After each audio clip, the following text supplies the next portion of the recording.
ये कहानी दो भाइयों की है जिनके माँ बाप उन्हें बचपन में ही छोड़ के चले जाते हैं, जिसके बाद वो अपने छोटे भाई को पाल पोस कर बड़ा करता है। लेकिन एक दिन उसकी आंखों के सामने ही उसके बड़े भाई को कोई मार देता है, जिसके बाद उसे पता चलता है कि वो कई सारे स्पिरिट गार्डियंस को समन कर सकता है और इसी पावर से उसने अपने बड़े भाई का बदला लिया और उसने तय किया कि वो पूरे रक्षा स्टेट का जनरल बनेगा। तो एपिसोड की स्टार्टिंग में हम लियांग को देखते हैं, जिसका भी एक छोटा भाई हुआ है जिसका नाम साओ है। जिसके बाद लियांग के फादर से घुमाने ले जाते हैं और उसे बोलते हैं अब तुम एक बड़े भाई बन चुके हो तो तुम्हें अपने छोटे भाई का ख्याल रखना पड़ेगा, जैसे मैं पूरे रक्षा स्टेट के लोगों को बुरे स्पिरिट गार्डियंस से बचाता हूँ। तो लियांग कहता है कि वो मेरे छोटा भाई है तो मैं उसका ख्याल जरूर रखूंगा। फिर लियांग का डैड प्राचीन पेड़ पर उन दोनों का नाम लिख देता है। रात को लियांग के मॉम डैड कहीं जाने की बात करते हैं और जब लियांग रात को पानी पीने के लिए उठता है तो वो देखता है कि उसके मॉम डैड तो घर पे है ही नहीं। वो कुछ समय तक अपने मॉम डैड का आने का इंतजार करता है लेकिन वो वापस नहीं आते। फिर वो बड़े भाई होने के नाते वो अपने भाई को खुद ही संभालने लग जाता है और काफी दिन बीत जाने के बाद भी उनके मॉम डैड नहीं आते। तो सेंटोन नाम का बंदा लू नाम के पर्सन को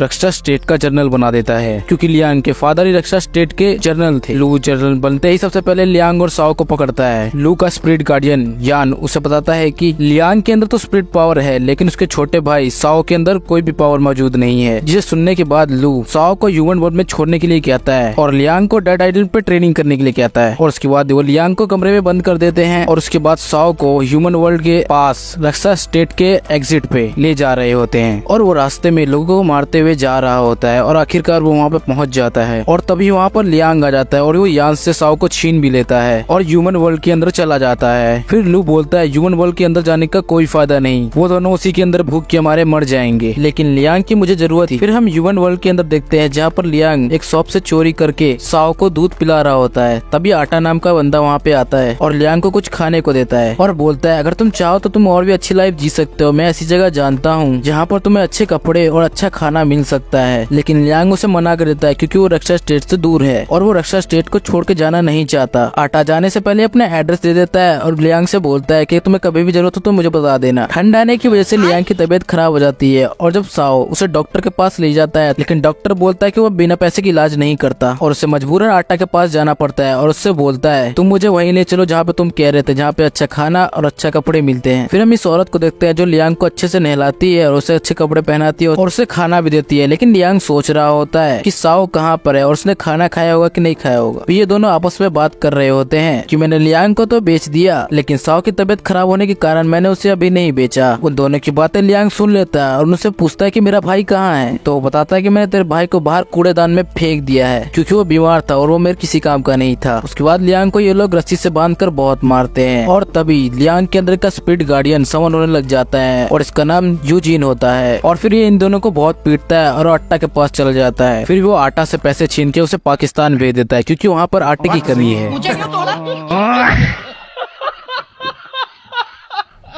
फिर वो पैसे लेकर हॉस्पिटल की दीवार तोड़कर उसके अंदर घुसता है और वो पैसे सीधा डॉक्टर के मुंह पर मारता है। जिसके बाद हम देखते हैं कि साओ की तबीयत अभी सही है और लियान अपने स्पिरिट यूजिन से बात कर रहा होता है। फिर हम कुछ साल बाद का सीन देखते हैं जहाँ पर साओ बड़ा हो चुका होता है और वो इस चोर से इस बच्चे को बचा रहा होता है क्योंकि ये चोर इस बच्चे से पैसे छीनने की कोशिश कर रहा था। और तभी वहाँ पे लियांग आ जाता है और अपने स्पिरिट गार्डियन से उसे मच्छा चका देता है और उसे पुलिस के हवाले कर देता है। और इससे हमें पता चलता है कि लियांग और साओ लोगों की मदद करते हैं। हम उनको वहीं पर देखते हैं जहाँ पर वो बचपन में रहा करते थे। लियांग साओ को सुला ही रहा होता है, तभी साओ बोलता है भैया हमारे मॉम डैड कैसे दिखा करते थे। तो वो कहता है कि हमारी मॉम तो बहुत ज्यादा सुंदर थी और हमारे डैड काफी ज्यादा स्ट्रॉन्ग थे क्योंकि वो रक्षा स्टेट के जनरल हुआ करते थे। अपनी मॉम डैड के बारे में जानने के बाद साओ को भी रक्षा स्टेट जाने का बहुत मन करता है। तो लियांग कहता है कि हाँ हमें जाना चाहिए क्योंकि काफी साल हो चुके हैं और हमें यह भी पता चल रहा है कि हमारे मॉम डैड आए हैं या नहीं आए हैं। फिर वो दोनों रक्षा स्टेट के लिए निकल पड़ते हैं। फिर वो ह्यूमन वर्ल्ड के एग्जिट पे पहुंच जाते हैं और रक्षा स्टेट के अंदर एंटर कर जाते हैं। वहाँ पर एक बुरा स्पिरिट लोगों को मार रहा होता है और लियांग कहता है कि हमें इन लोगों को बचाना चाहिए। यूजिन लियांग को बताता है कि ये स्पिरिट बहुत ज्यादा ही शक्तिशाली है इसलिए हमें इससे दूर रहना चाहिए। लेकिन उनकी ये बातें साओ कहाँ सुनने वाला था। वो स्पिरिट को एक पत्थर फेंक के मारता है और उनसे कहता है तुम्हें अपने बराबर वालों से लड़ना चाहिए न कि किसी कमजोर से। और वो स्पिरिट साओ को मारने ही वाला था तभी लियांग उसे बचा लेता है और उस लड़की के पास उसे छोड़ देता है और फिर अपने स्पिरिट गार्डियन के साथ मिलकर वो इस बुरे स्पिरिट से लड़ता है और आखिरकार उसे जोरदार लात मार के उसे हरा ही देता है और वहाँ के सारे लोग लोग लियांग को देख के खुश हो जाते हैं और कहते हैं कि हमारे पिछले जनरेशन का बेटा आ गया है। और उनके आने की बात लू को भी पता चल जाती है, तो वो सभी को लियांग और साओ को पकड़ के ले आने के लिए बोल देता है। ये सब देखने के बाद वो वापस ह्यूमन वर्ल्ड में जाने की बात कर ही रहे होते हैं, तभी यहाँ पर लू आ जाता है और बोलता है, लियांग तुमने आखिरकार अपने स्पीड गनर को समन करना सीख ही लिया, अब तुम डेड आइलैंड पर ट्रेनिंग करने जाने के लिए तैयार हो। जिसके बाद यूजिन और यान के बीच में लड़ाई होती है, लेकिन यूजिन कमजोर होने के कारण वो वहाँ पर हार जाता है। जिसके बाद लू कहता है कि तुम कमजोर हो तो तुम्हारा स्पिरिट गार्डियन भी कमजोर है, इससे अच्छा तुम डेड आइलैंड पर जाकर ट्रेनिंग करो और भी ज्यादा शक्तिशाली बनो। लेकिन लियांग उसे मना कर देता है। उसके बाद लू बोलता है कि मुझे पता चला है कि तुम्हारे मॉम डैड के बारे में कुछ टाइम पहले एक साइकी मैसेज आया था जिसमें लिखा था एक क्रिमिनल के बारे में, और उसी पे तुम्हारे मॉम डैड का कत्ल का इल्जाम भी था। इसके बाद हमें पता चलता है उसके मॉम डैड अब नहीं रहे। उसके बाद वो लियांग को रस्सी से बांध देता है और सैंटोम के आने के बाद वो उसे सौंप देता है। फिर सैंटोम बोलता है कि मुझे मालूम ही था, पिछले गार्डियन के 2 बेटे हैं और दूसरा बेटा कहाँ है। लू उसे बताता है कि दूसरे बेटे के पास कोई भी स्पिरिट पावर नहीं है। जिसे सुनते ही सैंटोम वहाँ से चला जाता है और फिर हम साओ को देखते हैं जो उसी लड़की के पास होता है जिसे उसने बचाया था, जिसका नाम भान है। और दूसरी तरफ हम लियांग को डेड आइलैंड पर देखते हैं जहाँ का खड़ूस मास्टर उन सभी को बता रहा होता है, अगर तुम इस डेड आइलैंड पर अच्छे से रहोगे और साथ ही सारे टीचरों के टेस्ट पास कर लोगे तो फिर कांस्टेबल तुम्हें किसी एक स्टेट का जनरल बना देंगे। अगर तुम पास नहीं हो पाओगे तुम सभी की सारी मेमोरी मिटाकर ह्यूमन वर्ल्ड में छोड़ दिया जाएगा।